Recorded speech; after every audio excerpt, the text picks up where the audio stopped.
Welcome, my dear students, to another session on linear equations. Let us start the session. First question. Anokhelal Saxena, Anokhelal distributed some amount with him in rupees 1 coins amongst 10 children. If first child wants to double the number of coins with each of the remaining children, he would fall short by 12 coins. If the second child took 3 coins from each of the remaining children, he will have 2 coins more than that with first child initially. So find the total number of coins with the third to the 10th child. So total number of childs कितने हैं 10 and Anokhelal has distributed some amount with him जो उसके पास में था in rupees 1 coins. तो सारा का सारा amount rupees 1 coins में था and he distributed this amount amongst 10 children. So let us number the children 1 2 3 4 5 6 till 10.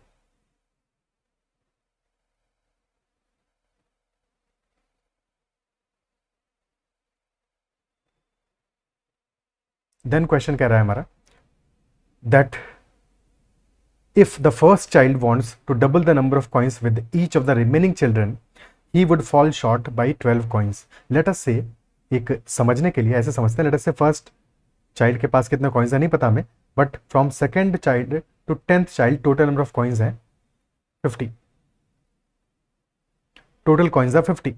So if first child wants to double the number of coins with each of the remaining children, तो अगर सबके पास जो coins हैं उनको double करना चाहता है तो मतलब क्या हुआ कि they already have 50 coins in total. तो अगर 50 कॉइन्स और होते फर्स्ट चाइल्ड के पास में तो फर्स्ट चाइल्ड ने अगर 50 कॉइन्स अपने डिस्ट्रीब्यूट कर दिए होते, इन दैट केस डबल हो जाते सबके पास coins. Isn't it so? But he would fall short by 12 coins which implies कि उसके पास 50 से 12 कॉइन्स कम होंगे.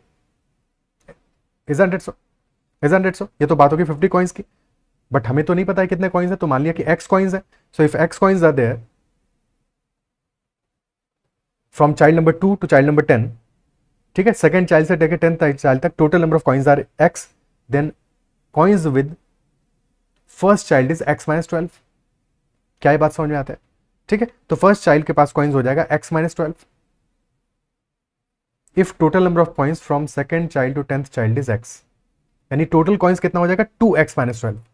टोटल तो 2x माइनस 12 है, बट फर्स्ट चाइल्ड के पास में x minus 12 and from second to 10th the number is x coins. Okay, then question कह रहा है if the second child took 3 coins from each of the remaining children, he will have 2 coins more than that with first child initially. So अब बात हो रही है second child की कि if second child took 3 coins from each of the remaining, यानी कि बाकी बचे हुए जो 9 चिल्ड्रन हैं उनमें से सबसे उसने 3 coins ले लिए. So let us assume कि second child के पास में है y coins. So if this second child has y coins तो ऑलरेडी है इसके पास में, he is also taking 3 coins from each of the remaining children. Remaining children है 9, सेकंड वाले को हटा दिया, बाकी बचे हुए हैं 9 और सबसे 3 कॉइन्स लिए हैं. टोटल कॉइन्स कितने लिए? 9 to 3 27. तो now the coins with second child is y plus 27. And the question is saying that he will have 2 coins more than that with first child initially. तो फर्स्ट चाइल्ड के पास में initially coins थे x minus 12 and y plus 27 is x minus 12 plus 2. x minus 12 plus 2. Okay, so यहां से हमें x और y में रिलेशनशिप मिल जाएगा. क्वेश्चन क्या पूछ रहा है? Find the total number of coins with the third to the 10th child. Total number of coins with third to the 10th child. तो total number of coins from second to 10th is x and with child number 2 that is y. So total number of coins from third to 10th will be total is x minus y. x minus y हो जाएगा, ठीक है. और it is given that y plus 27 is equal to x minus 12 plus 2 यानी x minus 10. Hence x minus y will be equal to 27 plus 10 which is 37 coins. So ये answer हो जाएगा. 37 coins will be there from third to the 10th child total. Clear है? Okay. कोई दिक्कत? Next question.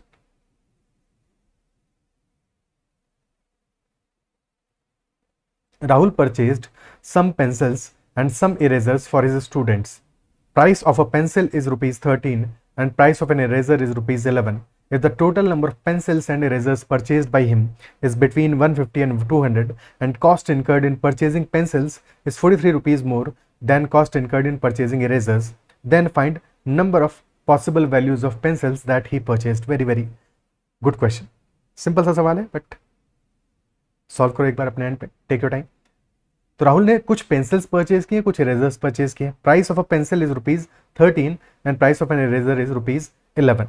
Okay, तो pencil मान लेते हैं P परचेज किए हैं राहुल ने, और इरेजर्स परचेज किए हैं E, और price of a pencil is ₹13, price of an eraser ₹11। Total number of pencils and erasers purchase by him is between 150 and 200. So pencils plus eraser का total sum is between 150 and 200. Fine. And cost incurred in purchasing pencils is ₹43 more than cost incurred in purchasing erasers. Pencils का total cost कितना होगा? One pencil costs ₹13. Total pencils purchase किए हैं P, तो 13P will be cost on pencils. ठीक है, cost on pencils. Similarly, cost on eraser. This will be 11 times E because 11 rupees का एक इरेजर है, और difference between them cost incurred in purchasing pencils ज्यादा है, तो पेंसिल्स का जो कॉस्ट है that is ₹43 more than erasers cost. तो 13P will be equal to 11E plus 43। Isn't it so? ठीक है, 13P will be equal to 11E plus 43। कोई दिक्कत? तो we have to find out number of possible values of pencils that he purchased, because हमें ये inequality given है that P plus E pencils plus erasers are between 150 and 200। तो सबसे पहले हमें फर्स्ट सॉल्यूशन निकालने के लिए सोचना पड़ेगा। फर्स्ट सॉल्यूशन कब मिलेगा? So if we take E is equal to 1, 11 plus 43 is 54, but at E is equal to 2, 11 into 2 22 plus 43 65 हो जाएगा। 65 which is a multiple of 13, यानी कि P इज इक्वल टू 5 मिल जाएगा। At E is equal to 2 we will be getting first solution that is P is equal to 5। क्या ये part clear है?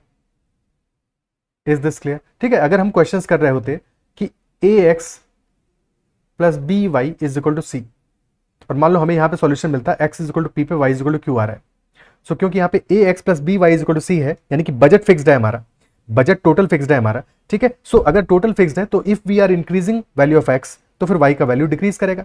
ऐसे समझो कि तुम्हारे पास बजट फिक्स्ड है और तुम मार्केट से एप्पल्स एंड बनानास परचेज करने के लिए गए हो। ठीक है, सो अगर तुम एप्पल्स ज्यादा परचेज करोगे तो बनाना कम परचेज कर पाओगे, तो एप्पल्स का वैल्यू तुम इंक्रीज करोगे, परचेज करने का क्वांटिटी इंक्रीज करोगे, तो definitely bananas purchase will be lesser, decrease होगा। Isn't it so? बट यहाँ पे ऐसा नहीं होगा, बिकॉज यहाँ पे क्या है, तुम पेंसिल्स परचेज कर रहे हो, इरेजर्स परचेज कर रहे हो, और डिफरेंस गिवन है, दोनों का डिफरेंस गिवन है। ठीक है, तो डिफरेंस के केस में क्या होगा, if you are increasing the number of pencils purchased तो क्वांटिटी तुम्हारा बढ़ रहा है, और तुम्हें डिफरेंस अगर सेम रखना है तो तुम्हें इरेजर्स भी ज्यादा परचेज करना पड़ेगा, यानी दोनों चीजें सेम डायरेक्शन में जाएंगी। So if number of pencils will be increasing, if P will be increasing, then E will also be increasing, and if P is decreasing then E will also be decreasing. अगर pencils purchase को decrease करोगे तो difference constant रखना है, तो erasers भी कम purchase करनी पड़ेंगी। Isn't it so? तो यहाँ पे कॉन्सेप्ट हमारा डिफरेंट लग रहा है, इधर पे डिफरेंट लगेगा। क्या बात क्लियर है? ठीक है, बिकॉज यहाँ पे डिफरेंस गिवन है। साथ में वेरीफाई भी कर सकते हो वैल्यूज पुट करके, जैसे ही नेक्स्ट सॉल्यूशन निकालोगे। We also know that pencils का नेक्स्ट वैल्यू किस पे डिपेंड करेगा, कोफिशिएंट ऑफ इरेजर पे, यानी 11 पे। तो नेक्स्ट वैल्यू क्या आएगा, 5 प्लस 11 16 बिकॉज डिक्रीज करोगे नेगेटिव हो जाएगा। ठीक है, तो 5 प्लस 11 16 हो जाएगा। सिमिलरली इरेजर्स का नेक्स्ट वैल्यू किस पे डिपेंड करेगा, that will depend on coefficient of pencils यानी 13 पे। सो 2 प्लस 13 दैट विल बी 15। अब चाहो तो चेकआउट भी कर सकते हो, 16 टू 13 कितना हो जाएगा, 160 plus 48 208, and this is 165 plus 43 is also 208, that is verifying. ठीक है, बट ये समझ में आना चाहिए कि जब डिफरेंस होगा तो वहां पे हमारा दोनों क्वांटिटी सेम डायरेक्शन में जाएगा। If one is increasing second will also increase, if one is decreasing second will also be decreasing. Okay, तो नेक्स्ट वैल्यू आ गया 16 and 15, then next value will be 16 plus 11 27, 15 plus 13 28, and so on and so on. But question में हमें condition ना तो pencil के लिए दिया है ना ही इरेजर के लिए दिया है, कंडीशन दिया है दोनों के सम के लिए, that sum of pencils and erasers is between 150 and 200। So सबसे पहले हमें एक जनरल टर्म फाइंड आउट करना पड़ेगा यहाँ पे। ठीक है, क्या आएगा general term, 5 plus 11 times n, जहां पे कि फर्स्ट वैल्यू क्या है, n इज इक्वल टू 0 पे है, ये तो आगे नंबर ऑफ पेंसिल्स, और नंबर ऑफ इरेजर्स कितना आ जाएगा, that will B 2 plus 13 times n। ठीक है, n इज इक्वल टू 0 से स्टार्ट कर रहे हैं, अगर AP की तरह कंसीडर करना है तो n इज इक्वल टू 0 से स्टार्ट करने की बजाय n इज इक्वल टू 1 से स्टार्ट करोगे, तो फिर तुम 11 इंटू n-1 लिखोगे, जैसे भी कंफर्टेबल हो, दोनों में कोई फर्क नहीं है। ठीक है, तो 5 प्लस 11 इंटू n, या फिर चाहो तो AP के हिसाब से तो this will B 5 plus 11 into n-1, and this value will B 2 plus 13 into, हमें अल्टीमेटली n की वैल्यू थोड़ी निकालनी है।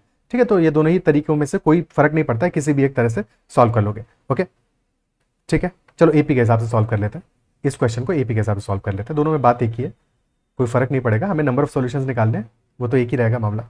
ठीक है, सो नंबर ऑफ पेंसिल्स आ जाएगा 5 + 11 × n-1, और क्योंकि एपी का जनरल टाइम है तो n = 1 से स्टार्ट होगा, and similarly number of erasers will be 2 + 13 × n-1, and their total should be between 150 and 200.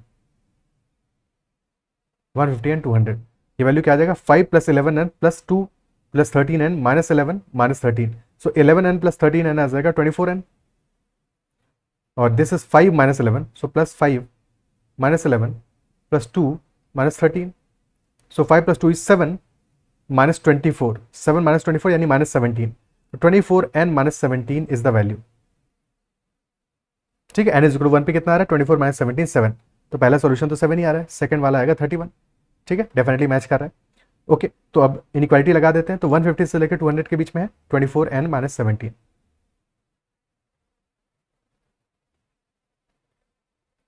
First inequality पे फोकस करो, 24n - 17 is greater then 150, so 24n will be greater than 150 + 17 167, so n will be greater than 167 by 24। 24 से कितना times जाएगा ये, 24 से 7 times से थोड़ा सा कम जा रहा है, थोड़ा सा कम, बिकॉज 24 × 7 कितना होता है, 168 होता है, बस उससे स्लाइटली कम है, तो यानी कि this will B 6 times 6 and 23 by 24, तो n is greater then, n क्योंकि इंटीजर है, और n is greater then 6 and 23 by 24। अब सेकंड पार्ट पे फोकस करो, so 24n is less than 217, so n should be less than 217 by 24, which is equal to 9 and 1 by 24, because 216 is 9 times, 9 and 1 by 24, तो n की values क्या आ जाएंगी, n can be equal to 7, because greater than 6 and 23 by 24 होना है, n can be equal to 8, n can be equal to 9, तो we will be getting 3 values of n,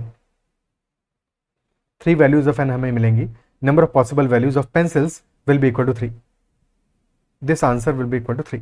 क्या है, part clear है? ठीक है, और नंबर ऑफ पेंसिल्स की वैल्यू क्या होगा, अगर हमें एग्जैक्टली वैल्यूज फाइंड आउट ही करनी हो तो क्या आएंगी वैल्यूज, हमारा जनरल टर्म क्या था पेंसिल का, 5 + 11 × n-1, और this is equal to 11n - 6। Okay, so n = 7 पे वैल्यू क्या आ जाएगा, 77 - 6 71, n = 8 पे ऐड 11 82, n = 9 पे add 11, this will be 93 value आ जाएगा। और अगर नंबर ऑफ इरेजर्स चाहिए होता है, सो वो वैल्यू क्या आएगा हमारा general, that will B 13n - 11, so n = 7 पे आ जाएगा 91 - 11 80 आ जाएगा, n = 7 पे, n = 8 पे आ जाएगा 80 + 13 93, एंड n = 9 पे आ जाएगा 93 + 13, that is 106। So you can check that first case में हमारा 80 आ रहा है वैल्यू, n = 7 पे, और 71 आ रहा है पेंसिल्स का, तो 80 + 71 151 इज द टोटल, और लास्ट केस में आ रहा है 106 + 93, दैट इज 199। सो बिल्कुल बॉर्डर वैल्यूज आ रही है। ठीक है, 151 175 and 199, these will be the values between 150 and 200, 3 values are there, 3 are the number of possible solutions। क्या है, क्लियर है? Okay, next question, in a triangle in which the measure of each angle is an integral number of degrees, 17 times one angle is equal to 19 times one of the other angles, so how many such triangles are possible? How many such triangles are possible, basically एक triangle क्या हो गया हमारा, जिसमें कि angles का जो measurement है वो एक डेफिनेट वैल्यू 3 3 2 3 ठीक है, तो ऐसा नहीं है कि डायमेंशंस में उसको चेंज करना है, कितने ऐसे ट्रायंगल्स होंगे जिनमें कि हमें फाइंड आउट करना है। ठीक है, और कंडीशन क्या गिवन है, that 17 times one angle is equal to 19 times one of the other angles, तो 17 टाइम्स θ1 अगर फर्स्ट एंगल है हमारा, that will equal to 19 times θ2, 19 times θ2, और सम ऑफ द एंगल्स तो हमेशा ट्रायंगल में क्या होगा, सम ऑफ एंगल्स क्या आएगा, 180 डिग्री होगा, 180 डिग्रीज होगा, तो थर्ड एंगल की वैल्यू भी हम यहां से निकाल सकते हैं। ठीक है, उसको भी निकाल लेंगे, बिकॉज थर्ड एंगल पॉजिटिव आना चाहिए ना, ऐसा थोड़ी जीरो हो जाए या निगेटिव हो जाए। ओके, तो फर्स्ट सॉल्यूशन क्या आ सकता है, θ1 बाई θ2 का रेशियो क्या आएगा, 19 बाई 17, यानी कि फर्स्ट सॉल्यूशन आ सकता है θ1 can be equal to 19 3/2 can be equal to 17 और 19 प्लस 17 आ जाएगा 36, तो 180 डिग्रीज माइनस 36 डिग्रीज यानी कि 144 डिग्रीज का हमारा थर्ड एंगल होगा। और क्वेश्चन में ऐसी तो कोई कंडीशन नहीं है कि हमारा ट्रायंगल ऑब्ट्यूज होना चाहिए या एक्यूट होना चाहिए, तो this is a possible solution, okay, valid solution है। सेकंड केस हो सकता है व्हेन थीटा 1 इज 19 इंटू 2 38 हो जाए और 3/2 17 इंटू 34 हो जाए, 38 प्लस 34 इज 72, तो 108 डिग्रीज का हमारा थीटा 3 एंगल हो जाएगा। This is also valid solution.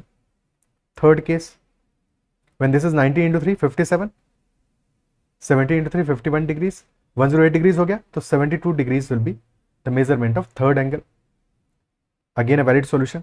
Fourth case will be 19 into 4 76 degrees, 17 into 4 68 degrees, this is 144 degrees यानी कि 36 डिग्रीज का हमारा थीटा 3 का वैल्यू आ जाएगा। जैसे ही तुम अब नेक्स्ट वैल्यू पे जाओगे तो 19 इंटू 5 करोगे, that will be 95, 17 into 5 will be 85 और 95 और 85 तो मिला के ही 180 डिग्रीज हो गया, तो 0 डिग्रीज बचा। अगर 1 डिग्री बचता तो वैलिड सॉल्यूशन होता, बट क्योंकि 0 डिग्री बचा है 0 डिग्री का एंगल तो होगा नहीं, so that is why we will have only 4 solutions, 19, 38, 57 and 76. Only 4 solutions will be there. Only 4 such triangles are possible.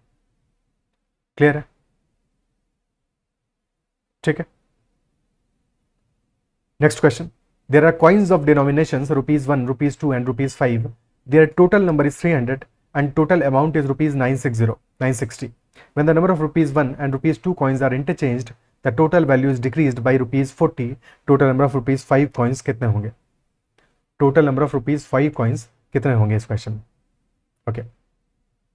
There are 3 coins, rupees 1, rupees 2 and rupees 5. Now let us assume rupees 1 के x coins हैं, rupees 2 के y coins हैं और rupees 5 के z coins हैं. So first thing that we know is total number of coins is 300 यानी कि x plus y plus z. This is equal to 300. x plus y plus z is equal to 300. Okay. ठीक है। Second information क्या है? Total amount is rupees 960 और total amount कितना हो जाएगा? That will be x plus 2y plus 5z and this is equal to 960. This is 960. Additional information is when the number of rupees 1 and rupees 2 coins are interchanged, total value is decreased by rupees 40. तो rupees 1 के और rupees 2 के coins को interchange कर दिया, यानी x की जगह y और y की जगह x आ जाएगा, तो इक्वेशन बन जाएगा y plus 2x plus 5z. This is equal to 920 because value decrease हो रहा है 40 से. ओके, 40 से डिक्रीज हो रहा है.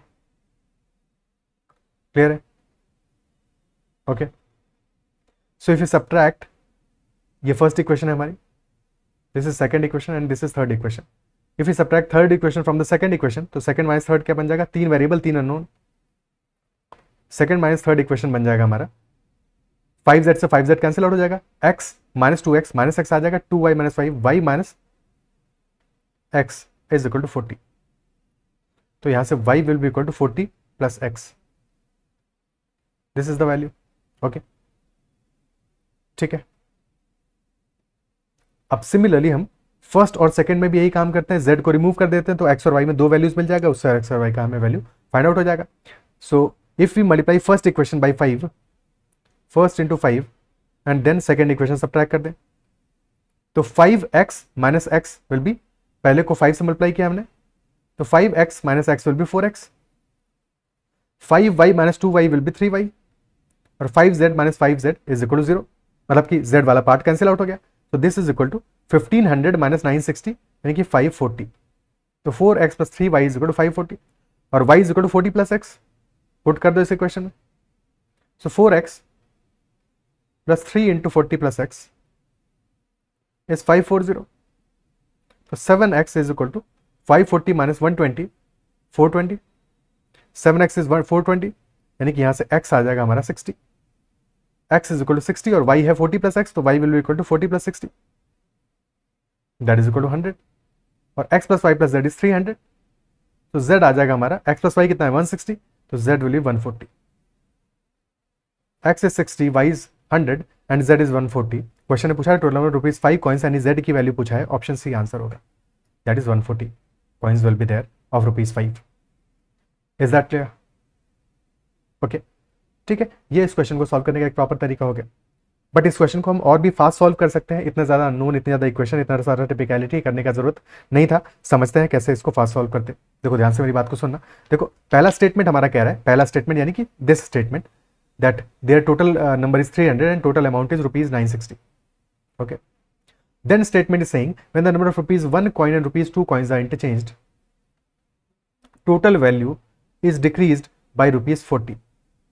इस बात का मतलब क्या हुआ? देखो अगर रुपीज 1 के कॉइन्स हमारे और रुपीज 2 के कॉइन्स को तुम इंटरचेंज करोगे, ठीक है, तो अगर रुपीज 1 के कॉइन्स ज्यादा होंगे, रुपीज 1 एंड रुपीज 2 कॉइन्स, ठीक है, लेट अस से रुपीज 1 के हमारे पास, पहले एग्जांपल से समझते हैं फिर बाद में इस क्वेश्चन के लिए देखेंगे। रुपीज 1 के कॉइन्स 100 है, रुपीज 2 के कॉइन्स में 100 है, बोथ कॉइन्स आर इक्वल। अगर रुपीज 1 और रुपीज 2 दोनों के कॉइन्स हमारे इक्वल होंगे, इन दैट केस अगर तुम कॉइन्स को इंटरचेंज कर दोगे तो क्या कोई फर्क पड़ेगा? अगेन 100 ही रहेगा मामला, तो कोई भी फर्क नहीं पड़ेगा, ठीक है। टोटल तो दोनों ही केसेस में सेम रहेगा, पहले केस में भी 300 था, दूसरे में भी 300 ही रहेगा, कोई डिफरेंस नहीं आएगा, isn't it so? कोई भी डिफरेंस नहीं आएगा। But if rupees 1 coins are 100 and rupees 2 coins are 150, तो रुपीज 2 के कॉइन्स हमारे पास ज्यादा है इनिशियली रुपीज 1 के कॉइन्स लेसर है, रुपीज 2 के कॉइन्स ज्यादा है, तो अमाउंट हमारा ज्यादा होना चाहिए। बट जब तुम इंटरचेंज कर दोगे इन दोनों को, तो अब इंटरचेंज के बाद में रुपीज 1 के कॉइन्स ज्यादा हो जाएंगे, रुपीज 1 2 के कॉइन्स कम हो जाएंगे, तो अब जो वैल्यू है that should be lesser, because initially rupees 2 के कॉइन्स हायर डिनोमिनेशन के कॉइन्स ज्यादा थे, अब हायर डिनोमिनेशन के कॉइन्स कम है। तो इनिशियली वैल्यू कितना था? 150 into 2 300 plus 100 400, now the value is 150 plus 200 350। और डिफरेंस को चेकआउट कर, डिफरेंस कितना आ रहा है? 50 रुपीज का डिफरेंस आ रहा है। और ये 50 रुपीज का डिफरेंस क्यों आ रहा है? बिकॉज इफेक्टिवली 50 कॉइन्स ही तो ज्यादा थे रुपीज 2 के, और यहाँ पे रुपीज 1 और रुपीज 2 के बीच का डिफरेंस कितना है? 1 रुपी का, 1 रुपी का डिफरेंस है, isn't it so? और अगर 50 कॉइन्स ज्यादा थे तो अब 50 कॉइन्स हमारे जो ज्यादा थे वो इंटरचेंज कर दिया हमने, तो अब 50 कॉइन्स हमारे रुपीज 1 के ज्यादा हैं, तो दोनों के डिनोमिनेशन में फर्क 1 रुपी का है। दैट इज वाई डिक्रीज कितना आया? 1 रुपी का जो डिनोमिनेशन में फर्क है मल्टीप्लाइड बाई जो फर्क है कॉइन्स में, difference in denomination multiplied by difference in number of coins, तो एक्सचेंज से यही तो फर्क आया, ठीक है। एक और एग्जांपल लेते हैं, लेट अस से रुपीज 1 के कॉइन्स, रुपीज 2 के coins, initially rupees 1 coins were 250, rupees 2 coins are 120, but after interchange rupees 1 coins will be 120 and rupees 2 coins will be 250. तो initially rupees 1 coins were much higher than rupees 2 coins, isn't it? और कितना difference है? Difference is 130 coins का, 130 coins का difference in denomination is of rupees 1. So after the interchange there will be difference of decrease आएगा कि increase आएगा, because हमारे rupees 2 coins are increasing, so that is why there will be increase of total कितने? 130 coins into difference in denomination. So 130 into 1, increase of 130 rupees will be there. Increase of 130 rupees will be there. 130 है difference in coins and 1 है difference in denomination. क्या ये बात clear है? ठीक है, तो वैल्यू क्या आ रहा है हमें? 250 plus 240 that is 490 and in second case this is 500 plus 120 620. There is a difference of 130. There is a difference clearly of 130. Okay ठीक है, एक और एग्जांपल लेते हैं, इसके बाद में फिर डायरेक्टली क्वेश्चन पे चलते हैं। तो अब एक और एग्जांपल हम ले रहे हैं रुपीज 1 एंड रुपीज 5 कॉइन्स में। Let us say rupees 1 coins are 120 and rupees 5 coins are 160। तो rupees 5 coins are higher and higher by how much degree? 40 coins से ज्यादा है, 40 कॉइन्स ज्यादा है, isn't it so? And difference in denomination is rupees 4. So if you interchange these values, यानी 160 coins हो जाए rupees 1 के, 120 हो जाए रुपीज 5 के, तो डेफिनेटली डिक्रीज आएगा, बिकॉज हमने रुपीज 5 के कॉइन्स को डिक्रीज कर दिया है, डिक्रीज आएगा, isn't it so? और डिक्रीज का अमाउंट कितना होगा? 40 तो कॉइन्स का डिफरेंस है multiplied by difference in denomination, because ये 40 कॉइन्स पहले हमारे किसके थे? पहले हमारे ये 40 कॉइन्स 5 रुपीज के थे, अब है 1 रुपीज के, तो डिफरेंस इन डिनोमिनेशन कितना है? 4 का, तो 40 इंटू 4 यानी कि 160 का डिक्रीज आएगा। इनिशियली वैल्यू कितना था? 160 into 5 800 plus 120 920, and now this value is 120 into 5 600 plus 160 760. So there is a difference of 160, decrease of 160. Is that clear? ठीक है, अब अपने ओरिजिनल क्वेश्चन पे चलते हैं। ओरिजिनल क्वेश्चन में रुपीज 1 और रुपीज 2 कॉइन्स के नंबर को हमने इंटरचेंज किया है। We have interchange number of rupees 1 coins and rupees 2 coins and total value is decreased by rupees 40. So if total value is decreased by rupees 40 और difference in denomination कितना है? That difference in denomination is of rupees 1. तो rupees 1 का difference आएगा because of interchange of 1 coin, और अगर rupees 40 का difference आया यानी कि 40 कॉइन्स हैव बीन इंटरचेंज्ड, तो ₹1 कॉइन्स और ₹2 कॉइन्स में हमने 40 कॉइन्स को इंटरचेंज किया है, ठीक है, 40 कॉइन्स को इंटरचेंज किया है। और क्योंकि डिक्रीज आया है सो दैट इंप्लाइज कि ₹2 वाले कॉइन्स हमारे इनिशियली ज्यादा रहे होंगे, so if ₹1 coins were x, ₹2 coins must have been x plus 40, और ₹5 कॉइन्स हमारे कितने होंगे, टोटल कॉइन्स इज 300, तो ₹5 कॉइन्स हो जाएंगे हमारे 300 minus sum of ₹1 plus ₹2 coins, यानी कि x प्लस 40। तो नंबर ऑफ कॉइन्स यहां पे मिल गया हमारा, और एक ही अननोन में काम हो गया हमारा, सिर्फ अननोन हमने x एज्यूम किया है, ठीक है। बस टोटल वैल्यू क्या आ जाएगा, x इंटू 1, तो x plus 2 into x plus 40 plus 5 into 300 minus 40 is 260 minus 2x, and this total is equal to 960. This total value is 960. तो x plus 2x minus 10x, तो 3x minus 10x, that is minus 7x, और 5 into 260 is 1300 plus 80, 1380 minus 7x is equal to 960. और यहां से 7x आ जाएगा equal to 420, so x will be equal to 60. x will be equal to 60, और x की value 60 आते ही हम ₹5 coins की वैल्यू फाइंड आउट कर लेंगे। क्या ये अप्रोच समझ में आ रहा है? This approach is much shorter, यहाँ पे हमें अननोन भी कम मानने पड़े और क्वेश्चन भी इजीली सॉल्व हो गया। क्लियर? ठीक है, इज इट अंडरस्टूड? चलो नेक्स्ट क्वेश्चन लेते हैं। Next is Kamini has a sum of ₹340 in the denominations of ₹2 coins and ₹5 coins only. तो there is a sum of ₹340 with Kamini, और डिनोमिनेशंस हैं हमारे ₹2 coins and ₹5 coins के डिनोमिनेशंस हैं। If the number of ₹5 coins is more than number of ₹2 coins, then what can be the maximum possible number of coins. ठीक है, total sum है ₹340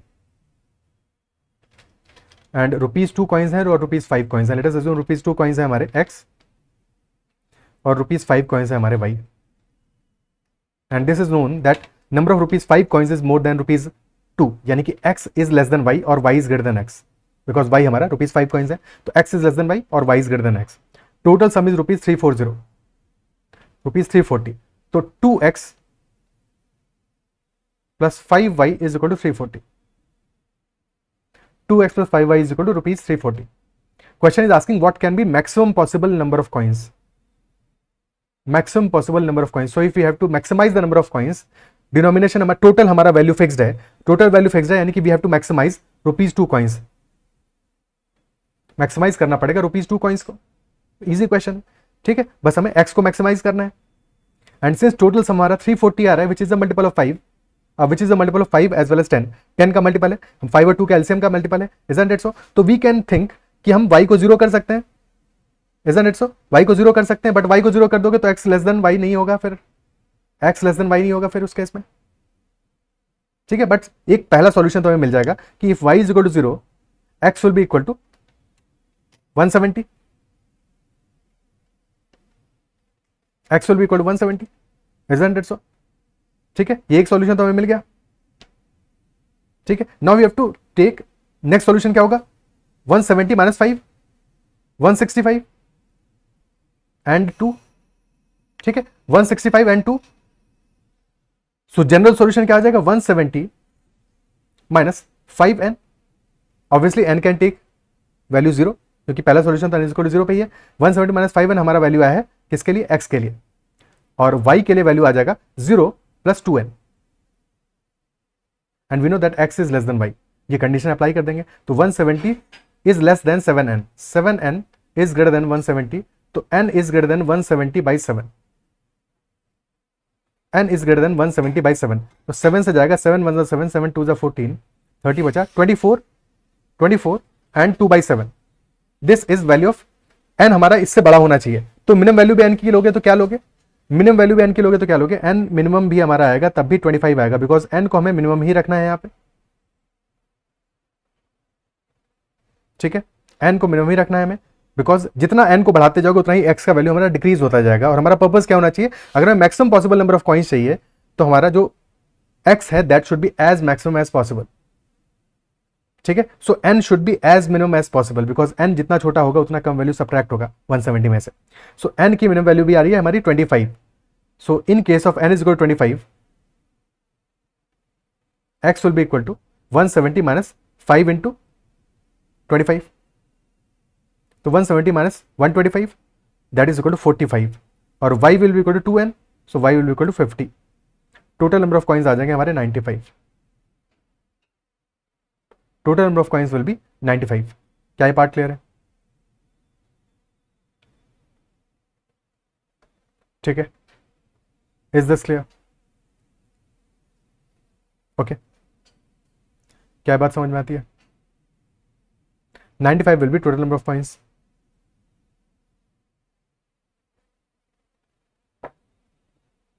okay, manually भी चाहते तो कर सकते थे, क्योंकि मैनुअली भी बहुत ज़्यादा पेनफुल तो नहीं है ये क्वेश्चन, किसी और क्वेश्चन में ज़्यादा टाइम लगता है, बट यहाँ पे तो if you taken 2x + 5y = 340, x को 0 ले लो, पहला सॉल्यूशन मिल जाएगा, x को लेस देन y तो लेना ही लेना है, so y will be equal to 68.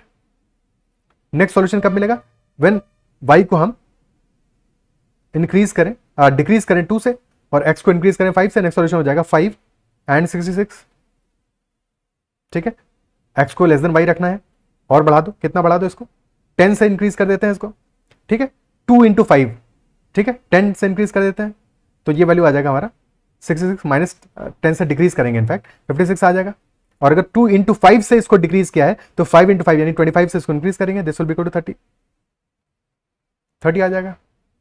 Okay, then next will be 35, 40, यहाँ पे 2 से डिक्रीज करेगा 54, 52, नेक्स्ट आ जाएगा यहाँ पे 45 and this will be 50. Then next value 50 minus 2 48 and this value will be 55 + 2 + 5 50. But अब हमारा 50 इज लेस देन 50x, एक second, x less than y है 5, x लेस देन y है, हाँ x लेस देन y होना चाहिए, but यहाँ पे x ग्रेटर देन y हो गया है. That is why this will B the maximum value 45 and 50. ये वैल्यू मैक्सिमम आ जाएगी. ठीक है, बट थोड़ा सा टाइम लग रहा है मैनुअली करने में, पर ये अप्रोच तो हमेशा काम करेगा. और जब भी लंबा सॉल्यूशन होगा वहाँ पे तो इस अप्रोच से कर भी नहीं पाओगे, बट ये भी समझ में आना चाहिए. कभी कभी क्वेश्चन में जब सिंपल वैल्यूज होंगी, बहुत ज़्यादा कैलकुलेशन नहीं होगा, बहुत ज़्यादा सॉल्यूशंस भी नहीं होंगे, तो वहाँ पे तुम डायरेक्टली भी अपने आंसर पे पहुँच सकते हो इस तरह से. Okay, clear? ठीक है, तो इतना ही रखते हैं इस सेशन में. आई बिलीव जो भी क्वेश्चन में डिस्कस किया इस सेशन में वो समझ में आएंगे और कहीं पे कोई डाउट नहीं रहोगे. If there is any doubt whatsoever, make sure to comment about that doubt as well. That's all for this session. Bye bye, take care and keep learning.